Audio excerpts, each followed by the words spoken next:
An ETF is a basket of securities, shares of which are sold on an exchange. They combine features and potential benefits similar to those of stocks, mutual funds, or bonds. Like individual stocks, ETF shares are traded throughout the day at prices that change based on supply and demand. Like mutual fund shares, ETF shares represent partial ownership of a portfolio that's assembled by professional managers. Let's talk about types of ETFs.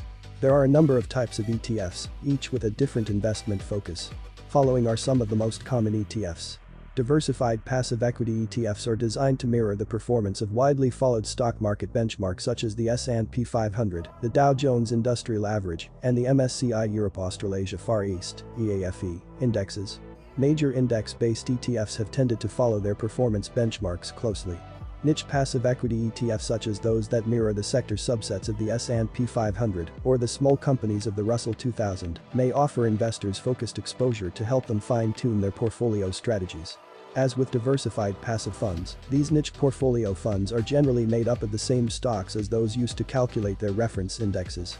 Active equity ETFs allow their managers to use their own judgment in selecting investments rather than rigidly pegging to a benchmark index. Active ETFs may offer the potential to outperform a market benchmark, but may also carry greater risk and higher costs.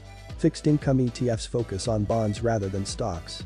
Major fixed income ETFs tend to be actively managed, but have relatively low turnover and generally stable portfolios. That's all for this video.